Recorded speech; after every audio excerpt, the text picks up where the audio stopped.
Okay, and we are live now. Good evening, everyone. So, in our today's session, we have very exciting personality from Vanly team. So, Jawad Ashraf Saab is from Vanar ecosystem. He's the CEO of Vanly ecosystem. Uh, as I can say, Vanar. So, as you guys know, we had a like podcast theme our show. It's like crypto ki baat hai. In our first session, we hosted Munib Ali from Stack Foundation. He discussed about development on BTC ecosystem and stacks. So in our today's session, we have Jawad Ashraf Saab from Venvi with us. So let's go with Jawad Ashraf Saab. Hello, sir. Welcome to our webinar. And can Thank you. you please provide a brief description about yourself, how your journey take place from like Web 2 to Web 3? You mentioned you are quite active in tech ecosystem since last 20 years. So Yeah. our community will gladly to know about how your transaction happened from Web 2 to Web 3, and what do you have plans in gaming, in AI, in blockchain? So Sure. I mean, you give me a lot of things to talk about, so uh, I'm going to be monologuing. So, Assalamu alaikum, everyone. I'm Jawad Ashraf, CEO of Vanar Chain. Um, it's a pleasure to be here. Thank you so much, Sikandar, for having me on this. Um, background. So, I basically have been building companies since I was 24. And for the last 20 years, any startup that I've been building, I've always been doing it in Pakistan because when they first started outsourcing technology, they were doing it all around the world. So my mum's from Karachi, my dad's from Sialkot. I was born in the UK, and when I was working in the city of London, and my background was coding, and I used to work in kidnap and ransom and anti-terrorism systems. And as they started bringing in tech from offshore, in my mind, it was an opportunity to get things going in Pakistan. So then I went to Pakistan, and we had a first office with 5 people above an app tech institute in Lahore. And slowly over time, we did multiple businesses that pretty much went global, product-based businesses instead of services. Because, like in my mind, products is where it's at. It's about building a product and having that grow globally. So I came to Pakistan, built the first system, and it was an energy trading system when they deregulated power in Europe. You could actually buy and sell electricity and gas contracts throughout all of Europe. And we built a system that would allow people to do options and future buy contracts for gas and oil and electricity across all of Europe. And that was used in multiple countries. It was used in the States. Half of Turkey ran off this technology as well. And after that, so Web 2, again, cutting edge. And then I went to create like a Salesforce application, and I made one which was out before Salesforce, and then it was acquired. And then after that, again, we did another Web 2 business, which was in Dubai, because I moved to Dubai about 15 years ago. And that was all about, it was like a coupons business that called the Entertainer, and we did a big exit for that a few years ago.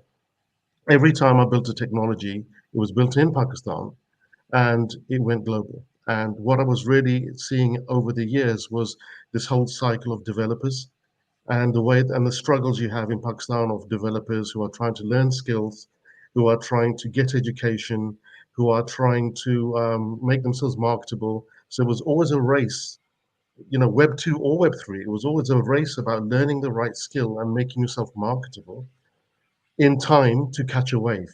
And it was like a pendulum. But like lots of companies came into Pakistan, and now you've got a massive freelancer economy in Pakistan as well, often which competes against the very companies that are making products, which is one of the tricky things that you have in the whole Pakistan economy. So that was all Web 2. And every time that I did Web 2, it was always something very new. Even though it was Web 2, it was cutting edge, and it was something which hadn't been done before. And from that, we actually came to create a new company again out of Pakistan using and working with our development center out there called Big Immersive. And we built a blockchain company, Virtua, which was doing metaverse, VR, and NFTs as one interactive experience, all done 3D. You could trade, you could do absolutely everything. And we launched it back in 2019. And when we launched it, we sort of realized that no one understood any of the things that we were trying to do at that point. It was too early for Metaverse. People didn't really understand much about VR, and VR traction hadn't happened, but NFTs were doing really well. So what we did, we doubled down on the NFTs, and we ended up becoming one of the key players in the NFT market. We listed on Binance within 2 weeks, 3 weeks of launching. We were listed on Binance, and our token was TVK. And basically, what we did, we partnered with multiple brands. So the team that I have is a global team. So we have, when we put Virtua together, we had people who are from Microsoft, we had Electronic Arts, we had um, the guys who created like Ocean Software, and that was one of the biggest software companies in the world. So we were able to walk into brands. So we walked into Legendary, Paramount, um, we walked into the office of Disney, and like basically we got a ton of IPs globally. And we did a lot of NFTs based around that. We were in Variety, we were in um, Paramount website, Godfather pages. So we ended up creating a big ecosystem around NFTs with a marketplace, NFTs. And every time that we were doing this, and there's a sort of point to this, we ended up realizing that we're going to have to integrate a blockchain. And every time we had blockchain integrations, we found a brand had an issue because on one hand they didn't understand Web3, on the other hand they barely understood the technology that was on it, and then had to do integration with the blockchain. So what we ended up doing was we integrated it on blockchain. We worked with Polygon, we worked with Tezos, we worked on a bunch of different blockchain, Cardano, and every time there was a lot of friction. And there were a lot of features that brands were asking for globally because we have those conversations every day. We'd be sitting in a room with Universal Studios, or we'd be sitting with one of the players at Apple and saying they'd be asking for certain things out of the blockchain that blockchains couldn't provide. And so, off the back of that, we thought, okay, we're now getting to a point where NFTs are there, but we actually want to create more experiences. We need a wider ecosystem, and these are the gaps in the ecosystem. You need a blockchain which is fast, which is EVM compatible, which is green, which is so important because in legislation globally, there's going to be a lot of shifts over the next few years. Green is going to become mandatory. And also, the other thing that ever happened, whether you're L1, L2, or even want to be an L3, you always got smashed on transaction fees when the market got really busy, because ultimately you were always rippling up to an infrastructure which had gas problems. So we removed the gas fees problem as well. So we added a bunch of features onto it. And then the last thing, which relates again to what you're saying, was that we needed to make sure a good ecosystem because every single time there's a new technology, whether it's Web 2 or Web 3, whether it's crypto or non crypto, it only succeeds if a corporate brand invests in it, a corporate brand adopts it, and they look for developers, they look for a user base before of people who can code in that technology before they adopt the technology. So if you've got a company and they say we have the best blockchain in the world and it's only got 5,000 active developers, a brand will never adopt it. So we were looking at, okay, well, you also need it to definitely be EVM based and have a big developer community. So then we looked around, we couldn't find anything that matched that. So we built it ourselves. And from that, Virtua became Vanar. We launched a Vanar blockchain. We've got a bunch of global partnerships with the biggest players in the world. Loads are going to be announced, but already, like we're working globally with Google as a proper global partner, not just we're sticking a Google Cloud sticker on it, from Web3 incubations to speaking with them to working with corporate partnerships to working with the R&D teams for technology. We do this all now. And so that was all built in Pakistan. And the key thing for us was this is built in Pakistan. We want to bring an education into Pakistan and we want to go ahead and do it right. We just don't want people, as I've seen, looking at FAQs and searching through GitHub repositories. So we invested and bought an LLM training company, and then we created a whole area in Pakistan to go into the ecosystem to create courses for developers, professional courses to partnership with universities. to look at the national incubation centers. So we're going in deep, teaching a skill, and we want people to come onto our ecosystem, but the skills we're teaching are portable. If you can code in an EVM based technology, it opens up 1,000 doors for you.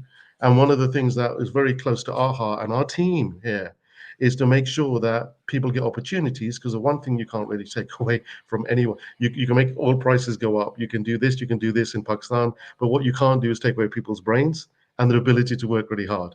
And that's what this whole ecosystem's about. Provide those opportunities and let them grow. So I think I answered most of your question there, but ask me more.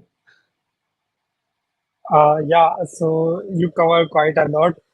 So we also have Irfan with us. Irfan is when we head of ecosystem in Venvi, and I saw him quite active in Pakistan, like Pakistan all the time, with universities and events and online webinars all the time. So Irfan, could you please share a little bit about yourself as well? Irfan is the man. Hey guys. Yeah, no, it's all the opportunity, I guess. Yeah, I'm Irfan. I guess I've been in the tech industry for a long time, building games for about 15 years, and also in the telco industry. Gamification is what I love doing. So when this kind of opportunity came by where I could build an ecosystem and gamify it, it was something I just couldn't turn down at all. And I love doing it. I love collaborating with people, uh, providing opportunities from grassroots level to students all the way up to startups and even proper companies who are actually coming on board. Very hardworking team we have developed here. I think the key kind of things that we offer normally that other chains don't is support in terms of marketing as well as tech support. So we have a dedicated team that's always there. But in general, as Jawad has already mentioned, like the LMS courses are there. With our partnerships with communities, we normally make sure that we offer good deals for all of our community members. Just as an example, I guess we just started the Google certification program where over 60 plus people have now availed the courses, which is nice. And thanks to Google for that and Tech Valley who collaborated with us. And I think overall, like it's a very combined effort that we're aiming for. Is collaborating with all these communities that were previously working in silos and just kind of bringing them Yeah. in under one roof. Since January, I think like we've started this journey, and now we're connected with so many communities, so many partners. So I'm really happy to see the community active everywhere now. There's a lot of people that were working on their own on Web3. Now they have mentorship, now they have training and everything. So very good in general. And also one other thing is that Perfect, perfect. because yeah, because we've been in this for a while, one of the things that we can bring to the table is actual industry experience as well. You know, we know most of the other blockchains and we know tons of these brands. So what we're aiming to do is actually bring that leadership and thought, that whole thought and vision into the Pakistan market. So people, rather than developers, rather than hearing about it and reading about it, have those same people speak. You know, we've been talking about doing various collaborations in the past, but we want to try to bring that industry knowledge from the outside into Pakistan, so people can actually hear firsthand and ask the questions that they need to. So they can be current. So it can be current information. Often the information that we developers get is like second and third hand. We want to bring that to the table now for Pakistanis. Very important to us. Uh, Perfect. So, as Irfan mentioned, he's like quite like active in gamification. So, my question is to Irfan to you. Like a couple of months ago, like there is a token in like Axie Infinity, and like in Philippines, everyone was playing it all the time, and lots of people like earn a lot of things. So, do you think we can reach like on this level in Pakistan, because we also have quite a large young population, and in Web3 space, play to earn game is like quite popular, and when we also has games in portfolio. It Yeah. it does. It does. If you do want to answer that one. I was just gonna say I'm gonna let Jawad take this one in his. Okay, so look, basically, what we got to understand is that what we've seen in crypto, there's a lot of stuff that comes out is a fad, and it works for a while and then it dies. Like if you look at Axie Infinity and Play to Earn, in the last bull run, Play to Earn was really, really big. But what you saw was that often the tokenomics sort of defeated the project in the end. People only came to play the game, then they left as soon as they couldn't make money after the game wasn't making the money. And so we got a lot of games expertise in our company. And actually, we think there will be a cycle coming, including gaming, and there will be some play to earn elements, but I don't think it's going to be play to earn per se. It's going to play to own might be part of it. We're doing a lot of stuff because Virtua is still a sub brand. So we're working with a lot of gaming companies. Like, for example, one of the things that we've done is um, there's on mobile gaming, we've actually created metaverse spaces, which are an extension of the game. So you can play the game, and from there, you can jump into virtual experiences. So we've already done our first major one with Viva Games, and that's got over like 10 million users on Android and 15 million users on iOS, and they've got like over 100 million users. So what we're trying to do is bring Web 2 games into Web 3 and have gamification elements, and off the back of them have rewards and gaming and some earning. And I think that's really where it's going to happen. Rather than a Web 3 game with play to earn elements, you're going to have Web 2 games and sort of like Web 3 features linked in together with them. Because again, when it comes to devs, especially in our Pakistani ecosystem, they need to hook onto winning models. And I think you're going to have secondary tokens which are going to come out for gamification for particular blockchains themselves. So, like, even within Vanar, one of the investments we're doing in Pakistan, we're making like there's avatar builders that are coming out, which are using avatars, which are in like proper shooting games. There's a shooting game we're working on called Blast Front, which will have its own gaming token. And we're not launching it because, or we're encouraging the development team not to launch it because they need to launch it at the right time. Crypto is all about timing. And right now, if they launch a fantastic AAA product, it won't go anywhere, especially in the gaming space, at least in the next 4 or 5 months. And this again is our opinion.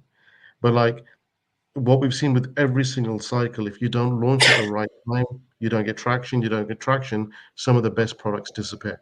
So I think there's a lot of different use cases for secondary tokens, especially around AI ecosystems, AI projects, but not necessarily in a pure gaming play as yet. That's not my feeling. I don't know if you want to add to that. No, I think that covers Okay, the got it. major portion. Okay, go, Ishan. Got it. Go ahead. Yeah. Yeah, Sikandar, it's over No, to no, you. He Irfan, go ahead, disagrees.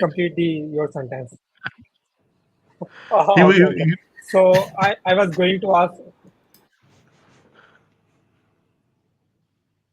okay, yes, so my next question for Jawad Saab. Ji. So, okay, next question, move to next question. Okay, so my next question to Jawad Saab to you. So, I saw and we witnessed Vanar ecosystem did a lot of partnerships recently with Mhm. including Google Developers Network, NVIDIA, and what's the Venri team plan to like spread Web3 ecosystem using these partners? Okay, so when we created Vanry, basically there's entertainment is one pillar, and that's where virtual already is. That's one of our brands. But the other pillars, the two main pillars that we're focused on are artificial intelligence and real world assets. We believe those three things gaming and entertainment, AI, and RWA are going to be the three biggest growth areas in the world. So we've done a lot of work on the next launches, working with partners, which are all around AI. We're talking about AI marketplaces. We're talking about working with Google AI engineers and integrating deeply into their ecosystem, as well as with tons of open source AIs, of which often Google have brought them in as well. So where we see things happening are those brands that we're working with. So like you've got like Google, you've you've got Nvidia, you've got BCW, who are one of Google's biggest partners when it comes to global integrations, and you've got a bunch of others that we're going to announce. That I know that if I announce now, someone in my business development team is going to stamp on my head. But we've got a whole bunch of those brands. Now, those brands are focused purely, and partnerships are focused very, very much on those things. They're all about AI initiatives. So if you have AI, you need Google, you need Nvidia, you need partners like BCW. You also need to be able to have AI engineers. So we've even got skill from, we got NASA engineers and Princeton engineers working on our AIs and AI technologies. And we've got a whole bunch of stuff which will be launched as projects on the Vanar chain, along with entire AI ecosystems that will operate on our chain. So we're not just talking about here's an AI project and it works on Vanar. We're talking about, and one of the biggest projects that's going to be coming out soon is going to be an entire AI data and information processing network like an AWS for AI, which will be launched and linked up with a Vanar chain, which will allow any developer to create an AI app, upload an AI app, connect to any AI, have the machine data processed and refined on this network, and it's completely decentralized with over 100,000 nodes. And that project is going to be coming out of Vanar as well. And we are supporting this because this will then lead to having thousands of AI apps on the Vanar chain. So that's one of our main priorities. The other big one is real world assets. Like to just name a project, we got one project coming out called Como, and that project has got over, I think it's about $16 billion of precious metals from around the world that are going to be launching on their RWA platform for precious commodities. And that's going to have its own DEX, and it's going to have everything else. A DEX, it's going to have delivery of gold, lithium, copper, tanzanite, metal ore, which will be done on site. And that again is going to be a project which is going to be coming onto the Vanar chain. And this is why we've been working very hard to get those projects on, because we believe they are the future. I think everything is going to be tokenized via RWAs with a ton of regulation, but it will be RWA tokenization because people don't have investment opportunities right now. So RWA is going to be huge, and the other huge area is AI, and that the third being entertainment. AI and entertainment will start linking together, and we're already seeing that. So one of the projects coming on board is going to be is Mayans, and it's like these avatars, but that avatar has got AI built into it, and it's an intelligent agent. And there's a few other projects that we're working on as well, which we're actually co-developing with Google. So we're going to see some really interesting stuff in the space. We're working one-on-one with a Google team to create some new products, and a lot of it is in discussion, but we've already picked out the first one that we're going to be working on. So this is co-building products as well. Perfect. And one of the, I Glad to guess, know that's like, sorry, one of the teams that okay, we go work ahead, with is Irfan. Third Web as well. So I guess for developers on this session that are listening in, if you want to kickstart your journey, we do work with a lot of ecosystem partners like Third Web that provide like account abstraction and kind of really fast and easy ways to get your dApp up and running. So do check out our like workshops that we do. We do post them on YouTube as well. We have them quite frequently. Yeah, and we're scaling up the Uh, support teams as well. The whole idea is to provide better developer support. And one of the things we're working on is actually like AI mentors as well, which will actually help developers as well create code and also give them advice. So even if the support person is busy with someone else, they have AIs to help them along as well. So we're doing a lot of investment and development into that too. Proper support networks is what we're after for these guys. They don't get enough support. Developers get a hello, we love you. Then when they start joining any blockchain, then they cannot find the developers. They cannot find the support. And that's why a lot of blockchains that have brought a lot of new developers on don't get a lot of products because they don't support the developers. So we're trying to flip that on its head by giving the best possible support and resources to developers here in Pakistan and the world, and if he's driving it. Perfect. So that's more about Vanar ecosystem. Let's come to the Pakistan. So what's Vanar plan for Pakistan? How are they contributing in Web3, especially in Pakistan? I saw you guys are quite active in university side, in educational center as well. So you have like Web3 ecosystem, like quite a big ecosystem in Pakistan, I can say. So, what are you guys doing in Pakistan, and how you guys are helping like students to get transaction from Web 2 to Web 3 and like building a blockchain dApps and ecosystem? Well, you see, in Pakistan, it's quite an interesting challenge here because like Pakistan has enabled a lot of companies to build in Pakistan, people to build big IT companies, but they've also just as much encouraged developers to freelance who actively become competitors of the companies that they're working for. So the Okay, whole developmental market in Pakistan is quite interesting. So there needs to be a way, there needs to be two things. First of all, you have to provide the best tools, technologies, and current tools and thought leadership to Pakistani developers. That's super important. But there also needs to be, as we talk with universities and brands and companies, to find a way so both of these sets of developers can rise together. Right now, there's almost like a conflict. If you look at a lot of the Web 2 stuff, you have a company who's building a Web 2 product that's selling it, and then he's being competed with by the same developer who's in another province. So, but the whole point is bringing revenue into Pakistan and revenue into everyone's pockets.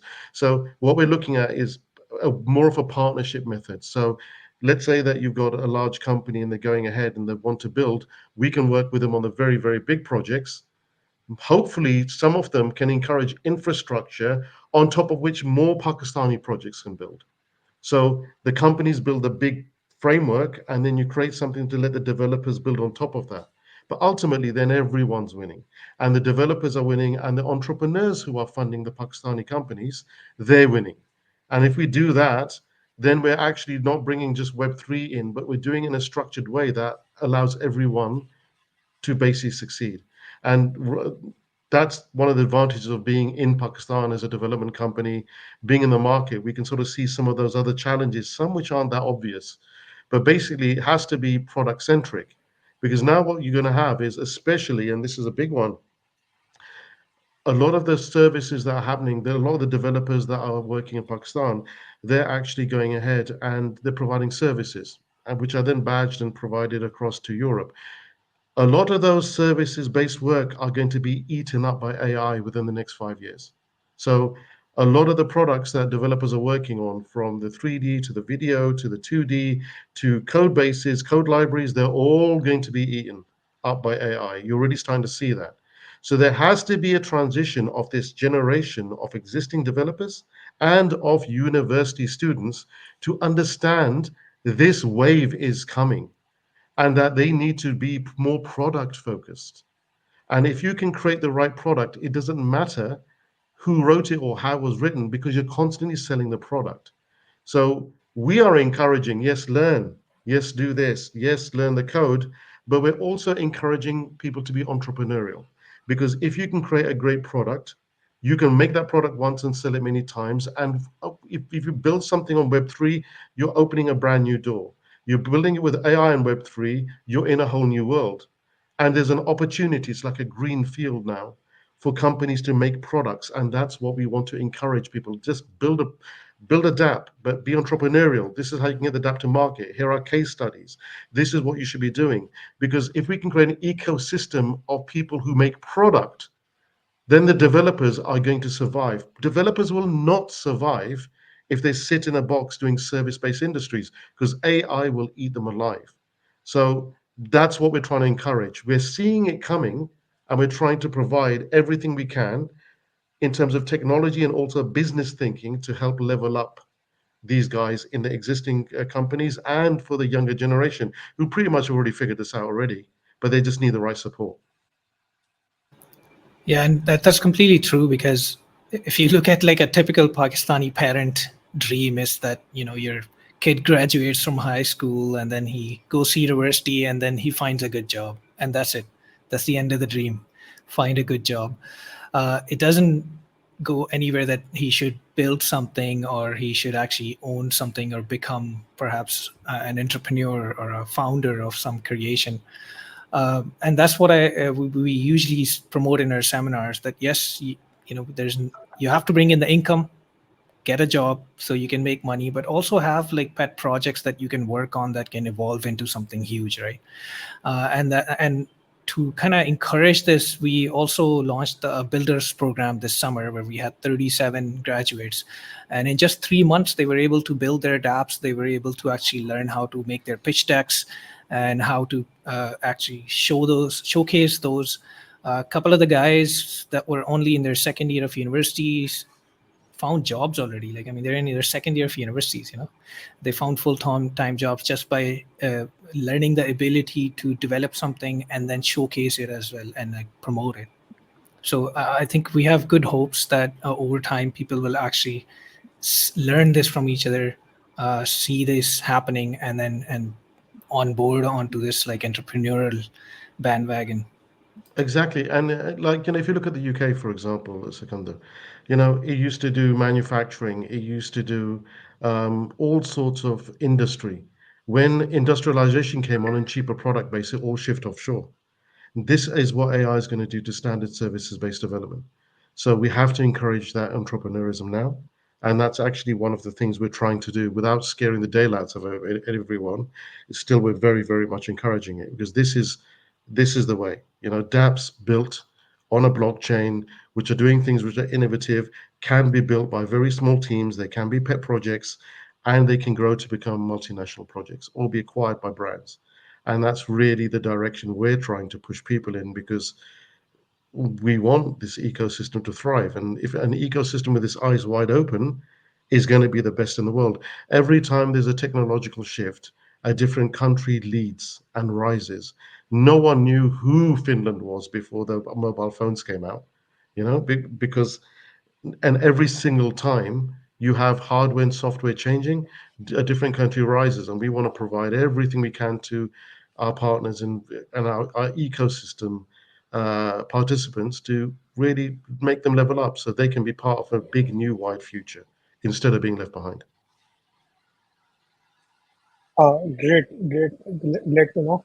So, little question about like from community side, people are asking. So, could you please give a little description about Vanguard? What is Vanguard in Vanar ecosystem? Ify, I'll let you cover that. I'm talking too much. Vanguard is, yeah, sure. It's a testnet. So every blockchain has a testnet and mainnet usually. The good thing about Vanguard, and we call our testnet Vanguard, and the great thing about it is that it is absolutely free. As far as it has its own explorer, it has its own RPCs. People can go and deploy their contracts. There is a faucet that gives you free Vanry token that you can actually test your app with. There's a lot of students and even startups that actually switched over to Vanar for this very reason, is because at student level, I mean, we usually try to save money from lunch money, right? So we don't want to spend anything, right? And platform like, for example, Sepolia, if you want to deploy on Sepolia, it will cost you like 0.001 ETH, which is like close to 800 rupees. And then if you're actually trying to get that much Ethereum in your wallet, it's actually going to cost you a lot more because there's transaction fees in Ethereum as well. So you're going to ring up a bill of around like anywhere from 5,000 rupees and up to actually get some Ethereum, which a lot of people are not used to or comfortable with when they're starting up. With Vanguard, the whole objective is again taking away that friction, getting people right into getting their hands dirty, deploy their apps on testnet, get users to test it all over globally, anywhere anybody could go test it. I mean, you don't even have to launch it mainnet. You can go all the way up to actually securing funding and then launch on mainnet if you want to. So that's I think kind of a brief description of Vanguard, but speed-wise is just as good as mainnet. It's not slower like some other chains, testnet. So I would highly encourage anybody listening to just give it a try. I mean, Yeah. it's free and it doesn't hurt. And watch maybe couple of less hours of news or cricket and develop a app instead. Why not? Perfect. So, going to like my on last question. So, as you can see, Mark Zuckerberg put a lot of effort in Metaverse. So, I saw somewhere in like you guys also planning Metaverse development. So, anything on your hand? Yeah, sure. I mean, when we were working on virtual, we were doing a lot of stuff on metaverse, and we were like, very deep in it. And in fact, what we're doing with Web2 games now is we're giving a metaverse extension to the game. So play the game. It's on iOS. Virtua is in the actual iOS game. Click a button and it opens up a metaverse space. So we're treating metaverse as an extension to a game with an existing universe. The problem that Zuckerberg's had and everyone's had with metaverse, they don't have enough users. If you look at Facebook with all of its pushing, with all of its users, it's it's really a small number of applications they've got and a very very small audience that they have, and that's with one of the biggest brands in the world. So right now, the way we've been very deep in the space and worked with a lot of brands on this, I think the best metaverse in the world right now are the likes of Fortnite. They're Roblox. They have all the metaverse features without calling themselves a metaverse. The ones that call themselves a metaverse, they don't have enough people. So what we did, we built a whole metaverse thing out, and in fact, we've even launched a project on Cardano called Cardano Island, and that whole metaverse is being built out, and it's great. It's got weather, it's got environment, it's got cribs, people have bought villas, all of that is there, but it's taking time to make. The roadmap is like, I believe, another 9 months to finish, but the first versions are coming out, and the next and the next. Metaverse itself is expensive, and the main part of it is it's hard to bring users in and then retain the users. A lot of the places that had users coming into Metaverse, they're nowhere now. So I think it sort of hasn't had its day yet.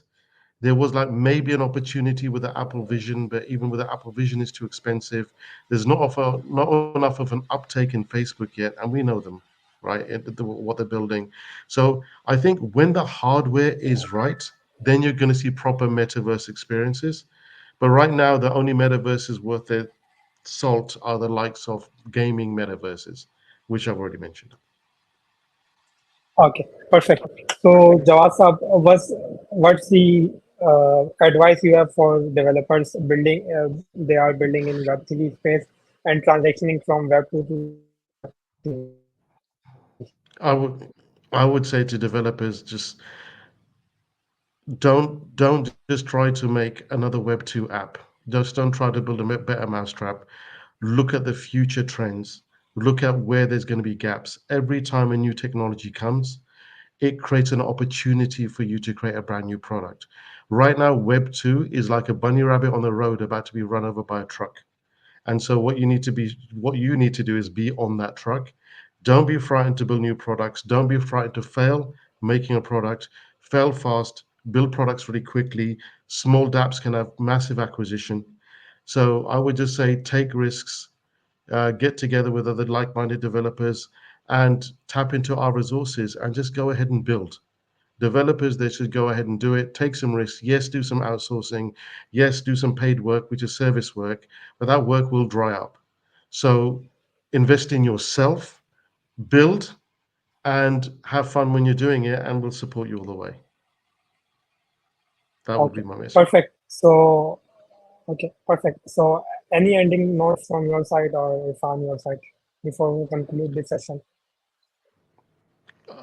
The only thing I would do is give a shout out to Irfan. I mean, he's been spearheading the initiatives in Pakistan. Partners like you and Binance have been fantastic. I hope that we can do a lot more than talk. We can do initiatives together in this country that can really do a lot more in terms of helping the developers. And also, Big Immersive, the team in Pakistan who build everything. We have over 160 people, from Asad, Nabil, Imtiaz, Umar, my key guys over there who've been with me for many years. I would just say for them, they should be really proud of what they're doing and keep it up. Yeah, definitely. From my side, Irfan, from your thanks side? for having us. definitely. Thanks for having us. Thanks, Jawad, for taking the time out. I know you're super busy and being here. And again, it's a whole team effort. It's a whole community effort. All the partners that actually work together with us to grow this community. So thanks everyone that's listening. Thanks everyone that helped us be here. Okay, yeah, absolutely. Thank you very Uh, much, uh, everyone. okay, so with that, I am concluding today's session. Thank you, Jawad sir, for joining, and thank you, Irfan, as well. Hopefully, we'll My catch pleasure. soon next time. Inshallah. Take Thank care. you. Thank you. Allah Hafiz. Assalamu alaikum.